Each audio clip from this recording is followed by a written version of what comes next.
Baik, sebelumnya Om Swastiastu, perkenalkan nama saya Nima Desi Adi Dewi dengan NIM 241705139 dari kelas 2G Akuntansi. Jadi, pada kesempatan kali ini saya akan menjelaskan tentang isi dari artikel yang berjudul Kehidupan Setelah Kematian menurut Spiritual Science Research Foundation atau SSRV.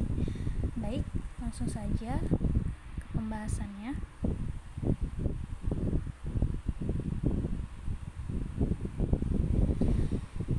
Jadi, kematian sering dipandang sebagai akhir dari kehidupan. Namun, berdasarkan penelitian dan ajaran Spiritual Science Research Foundation, kematian hanyalah perpindahan dari bentuk kehidupan fisik menuju dimensi yang lebih halus. Nah, artikel ini menguraikan secara rinci proses dan kondisi kehidupan setelah kematian, faktor-faktor yang menentukan nasib jiwa, serta pentingnya latihan spiritual dalam konteks kehidupan spiritual dan kelahiran kembali. Nah, di pembahasan yang pertama itu, apa yang terjadi saat seseorang meninggal? Nah, menurut SSRV, ketika tubuh fisik seseorang itu berhenti berfungsi dan meninggal dunia, yang sebenarnya meninggal itu adalah tubuh jasmani saja. Namun, komponen yang lebih halus seperti jiwa dan tubuh halus itu masih tetap hidup dan melanjutkan perjalanannya di alam lain.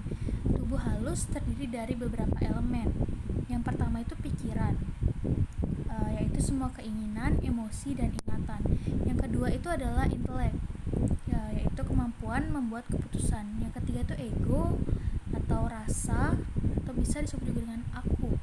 Yang keempat itu adalah jiwa atau atma, bagian ilahi dari dalam diri manusia yang kekal. Nah, setelah tubuh fisik mati, tubuh halus ini keluar dan meninggalkan jasadnya lalu memasuki alam setelah kematian.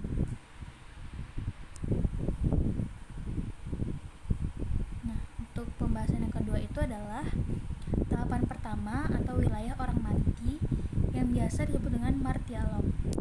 Jadi, wilayah ini merupakan tempat transisi di mana jiwa berada sementara waktu.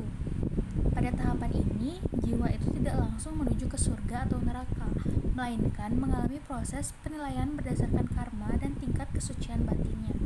Karma ini merupakan hukum sebab akibat yang mencatat semua tindakan baik dan buruk yang dilakukan selama hidup.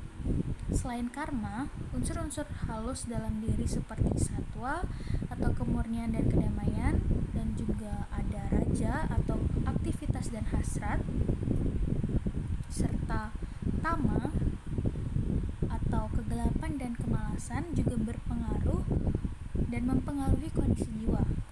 Kombinasi faktor-faktor ini menentukan kemana jiwa selanjutnya akan menuju. Nah, di sini kondisi spiritual jiwa ini akan dinilai apakah ini akan naik ke alam positif atau turun ke alam negatif. Keputusan ini didasarkan pada karma dan juga tingkat spiritualitas.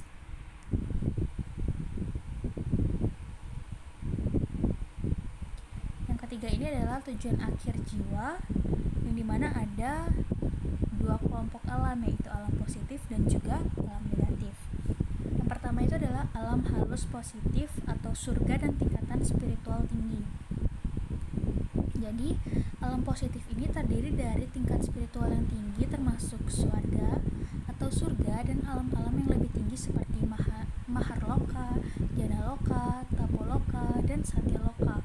Alam-alam ini adalah tempat di mana jiwa ini mengalami kedamaian dan kebahagiaan spiritual. Di sini, jiwa terus berkembang menuju kesempurnaan rohani dan terbebas dari penderitaan duniawi. Sedangkan alam halus negatif atau neraka atau fatal itu sebaliknya. Jiwa dengan energi negatif dan karma buruk akan turun ke fatal atau neraka. Neraka ini memiliki 7 tingkatan, masing-masing dengan tingkatan penderitaan berbeda yang sesuai dengan beratnya kesalahan dan karma buruk. Nah, jiwa yang turun ke alam ini dapat mengalami kesakitan, penderitaan batin, kesepian, dan bahkan dikuasai oleh energi gelap selama jangka waktu tertentu.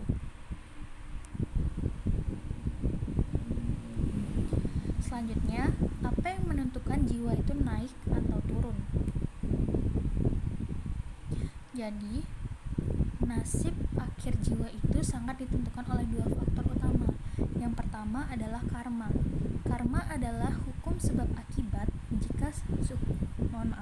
Karma ini adalah hukum sebab akibat yang menghubungkan tindakan dan konsekuensi yang akan dialami jiwa setelah kematian.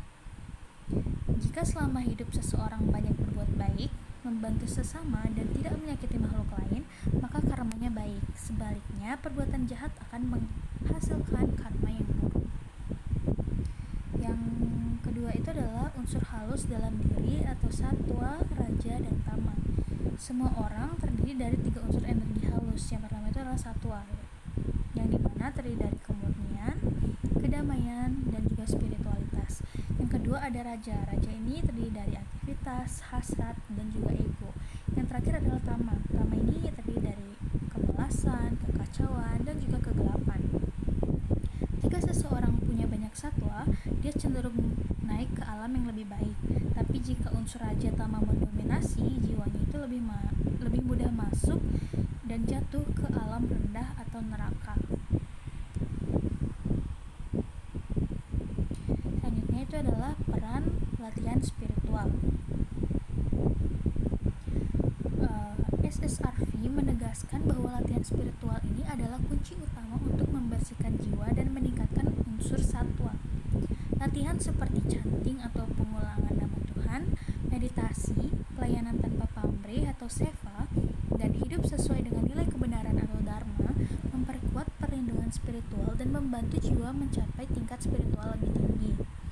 Nah, latihan ini bukan hanya bermanfaat saat hidup, tetapi juga melindungi jiwa dari gangguan energi negatif setelah kematian dan mempersiapkan jiwa untuk kehidupan selanjutnya. Selanjutnya adalah ancaman makhluk halus negatif. Jadi, SSRV juga mengingatkan bahwa jiwa yang lemah secara spiritual bisa diganggu atau dikuasai oleh makhluk halus negatif seperti yang pertama itu adalah hantu atau vreta, terus ada roh gentayangan, dan juga ada energi kegelapan tingkat tinggi. Oleh karena itu, latihan spiritual berfungsi sebagai perlindungan alami yang sangat penting. Nah, jiwa-jiwa ini rentan karena tidak punya perlindungan spiritual. Oleh karena itu, ya yang seperti saya bilang tadi, latihan spiritual bisa berfungsi sebagai pelindung alami agar jiwa itu tidak jatuh dalam pengaruh energi negatif setelah meninggal. Baik, yang terakhir adalah kelahiran kembali atau reinkarnasi. Jadi, jiwa yang belum selesai dengan karma dan pertumbuhan spiritualnya akan mengalami samsara, siklus kelahiran, kematian, dan kelahiran kembali. Reinkarnasi ini bertujuan memberikan kesempatan untuk memperbaiki diri dan menyelesaikan karma masa lalu. Kebebasan dari siklus ini disebut dengan moksa, yaitu keadaan di mana jiwa itu sudah bersatu dengan Tuhan dan tidak lagi mengalami kelahiran kembali. Nah, sebelum saya tutup, saya akan memberikan kesimpulan penjelasan saya tadi. Jadi, berdasarkan ajaran SSRV, kehidupan itu tidak berakhir setelah kematian fisik saja, melainkan jiwa melanjutkan perjalanannya di dimensi halus. Karma dan kondisi batin menentukan nasib jiwa setelah meninggal, apakah akan naik ke alam positif atau turun ke alam neraka, atau kembali ke dunia dalam siklus reinkarnasi. Nah, latihan spiritual menjadi jalan utama untuk meningkatkan kesucian jiwa dan mencapai pembebasan abadi. Baik, sekian penjelasan materi dari saya. Mohon maaf jika ada kekurangan atau kesalahan dalam penjelasan saya. Saya tutup dengan para pesanti.